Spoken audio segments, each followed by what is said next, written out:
भगवान बुद्ध एक दिन अपने शिष्यों के साथ एक गांव से गुजर रहे थे। उस गांव में लोग बुद्ध के विचारों और उनकी शिक्षाओं के प्रति विभाजित थे। कुछ लोग बुद्ध के अनुयायी बन गए थे, जबकि कुछ ने उनके विचारों का विरोध किया। गांव के एक किसान, जो बुद्ध के विरोधियों में से एक था, यह सोचता था कि बुद्ध ने उसके गांव के लोगों को गुमराह कर दिया है। उसे यह लगने लगा था कि लोग अपने खेत और परिवार की जिम्मेदारियों को छोड़कर बुद्ध के पीछे क्यों चले जा रहे हैं। गुस्से से भरे हुए किसान ने बुद्ध को देखते ही उन्हें अपशब्द कहना शुरू कर दिया। वह जोर जोर से चिल्ला रहा था, तुम कौन हो? हमारे जीवन में दखल देने वाले? तुम हमारे लोगों को आलसी बना रहे हो, हमारे बच्चों को भ्रमित कर रहे हो। तुम्हारे पास कोई काम नहीं है क्या? जाओ यहाँ से। उसकी आंखों में क्रोध और निराशा थी और उसकी आवाज में हताशा। बुद्ध शांति से खड़े रहे, जैसे उनकी आत्मा पर कोई असर ही न हुआ हो। उनके चेहरे पर गहरी करुणा थी।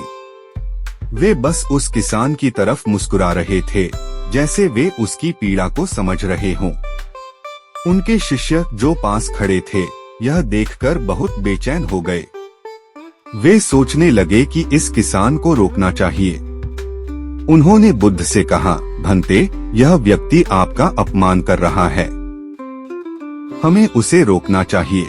बुद्ध ने अपने शिष्यों को हाथ के इशारे से शांत किया और कहा, धैर्य रखो, उसे बोलने दो। बुद्ध की इस शांति और धैर्य ने शिष्यों को भी चुप कर दिया।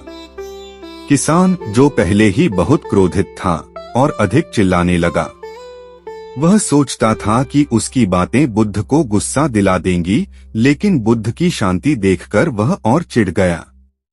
कुछ समय बाद किसान थक गया। उसके शरीर में अब उतनी ताकत नहीं बची थी कि वह और गुस्सा कर सके। उसकी सांसें भारी हो गईं और वह धीरे धीरे चुप हो गया। उसकी आंखों में अब क्रोध की जगह थकान और निराशा थी। तब बुद्ध ने धीरे से किसान से कहा, भाई, अगर कोई तुम्हें एक उपहार दे और तुम उसे स्वीकार न करो, तो वह उपहार किसके पास रहेगा? किसान, जो अब कुछ शांत हो चुका था, थोड़ी उलझन में पड़ गया। उसने कहा, जिसने उसे दिया है उसके पास रहेगा। बुद्ध ने मुस्कुराते हुए कहा, तुमने मुझे गुस्सा दिया, पर मैंने उसे स्वीकार नहीं किया। अब यह तुम्हारे पास ही है। बुद्ध की इन बातों ने किसान को गहरे में झकझोर दिया। वह सोचने लगा कि उसने अपनी नफरत और क्रोध के माध्यम से बुद्ध को आहत करने की कोशिश की, लेकिन उसके भीतर का गुस्सा सिर्फ उसे ही जला रहा था, बुद्ध को नहीं। बुद्ध की शांति और धैर्य ने उसे यह समझा दिया कि गुस्सा सिर्फ उस व्यक्ति को जलाता है जो उसे अपने अंदर पालता है।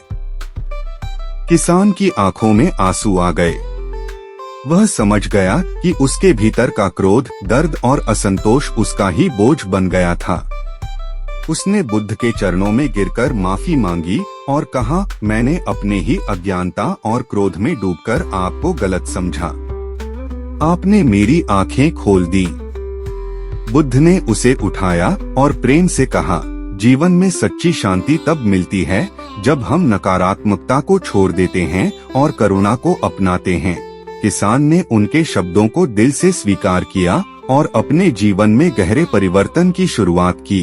अब वह न केवल एक शांत किसान बन गया, बल्कि दूसरों को भी शांति और प्रेम का महत्व समझाने लगा। यह कहानी हमें सिखाती है कि शांति, धैर्य और करुणा के साथ हम किसी भी परिस्थिति में नकारात्मकता का सामना कर सकते हैं। गुस्सा और क्रोध हमें सिर्फ अंदर से जलाते हैं, जबकि शांति हमें वास्तविक समाधान की ओर ले जाती है।